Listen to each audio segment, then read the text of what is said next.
মানিকতলায় আক্রান্ত হয়েছেন বিজেপি কর্মী। গভীর রাতে বাড়ির বাইরে বেরোতেই হামলার শিকার হন তিনি।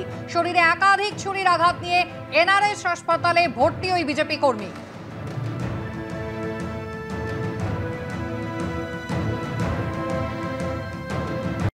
सर उसका गाड़ी चला के आए घर में थे और वो गए सब घर पकड़ के तोड़ दिया। पूरा गर्दन में गमछा लगा के ईटा से पूरा टांग हाथ के तोड़ के पानी में फेंक दिया था। आत्मा आज एक किया अशोक किया राधे किया सुनील किया 8-9 लड़का मिल के ऐसे किया सर। आसिया पांडे का मेरा बच्चा अकेले रहता है, हम हमेशा जब रहता है तो घर में हम रहते हैं, जब आते तो आगे पीछे हुई तो मेरा बेटा का मार दिया सर।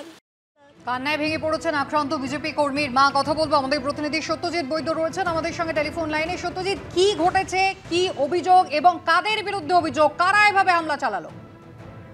দেখো, গত রাতের রাত 12:30 নাগাদ ইন্দ্রাল যাদব নামে এই বিজেপি কর্মী, যিনি মানিকতলার বাসিন্দা, কাদাপাড়া এলাকার বাসিন্দা, তিনি বাড়ি থেকে বেরিয়েছিলেন। ঠিক সেই সময় যেমনটা পরিবারের লোকজনের অভিযোগ এবং বিজেপির তরফ থেকে যেমনটা অভিযোগ করা হচ্ছে, ঠিক সেই সময় 7-8 জনের একটি দুষ্কৃতী দল তার উপরে হামলা চালায়। শরীরের বিভিন্ন জায়গায় ছুরি দিয়ে আঘাত করা হয়, তার পা ভেঙে দেওয়া হয় এমনটা অভিযোগ, এবং সঙ্গে সঙ্গে তাকে নিয়ে আসা হয় এনআরএস হাসপাতালে। এবং এখনো পর্যন্ত যেমনটা খবর, তার শরীরের অবস্থা স্থিতিশীল, যদিও বিভিন্ন জায়গাতে গুরুতর শরীরের বিভিন্ন জায়গাতে আঘাত রয়েছে।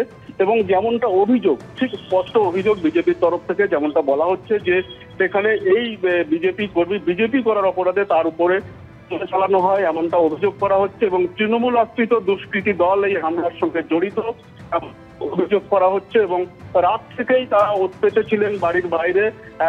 7-8 জনের দুষ্কৃতী দল, তাদের হাতে বিভিন্ন ধরনের ধারালো অস্ত্র ছিল এবং সেই সমস্ত অস্ত্র নিয়ে তারা আঘাত করে এবং তারপর তাকে জলে ফেলে ইন্দ্রাল যাদবকে, এবং তারপর সেখান থেকে ওই দুষ্কৃতীরা পালিয়ে যায়।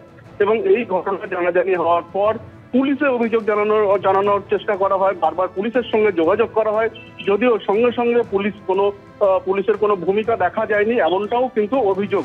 শেষ পর্যন্ত এই বিজেপির কর্মী সমর্থকরা তারা কিন্তু গভীর রাত পর্যন্ত এই চিকিৎসা এবং পাশাপাশি ফুলবাগান থানায় যান তারা, এবং যেমনটা জানা যায় এখনো পর্যন্ত কিন্তু পুলিশের ভূমিকা নিয়ে তাদের ক্ষোভ রয়েছে। এবং অভিযোগ খুবই স্পষ্ট যে তৃণমূল আশ্রিত দুষ্কৃতী দল বিজেপি করার অপরাধেই এই বিজেপি সমর্থকের উপরে হামলা চালায়, এমনটাই কিন্তু এদের পক্ষ থেকে অভিযোগ করা হচ্ছে।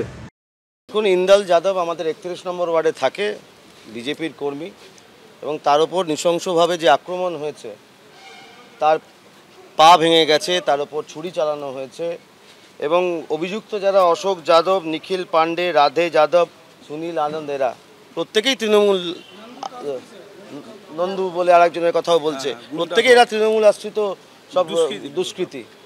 এবং এরা যেভাবে নৈরাজ্য চলছে, আমরা অবাক হয়ে যাচ্ছি যে সকালবেলা দেখলাম বেলেঘাটা চত্বরে দিন দুপুরে খুন হলো, এখন রাত্রিবেলা দেখছি আমাদের কর্মীকে মেরে তাকে ছুরি মারা হলো, তাকে গলায় প্রায় গামছা দিয়ে তাকে টেনে নিয়ে গিয়ে পা ভেঙে দেওয়া হয়েছে, গলায় গামছা দিয়ে টেনে নিয়ে গিয়ে তাকে জলে ফেলে দিয়েছে। তার মৃত্যু ঘটতে পারতো, তার যদি ওখানে লোকে বাঁচাতে না আসতো তার মৃত্যু ঘটতে পারতো। তার পরিবারের লোকেরা কি বলছে, পাড়ার এলাকার আলো বন্ধ করে সেখানে তার উপর আক্রমণ চালানো হয়েছে। এ কোন কলকাতা? এ হারের এত ভয় যে হেরে যাবো বলে যা ইচ্ছে তাই করতে হবে? গণতান্ত্রিক কোনো পরিবেশ নেই যেখানে বিজেপি জিতছে বলে তৃণমূলের এত ভয়?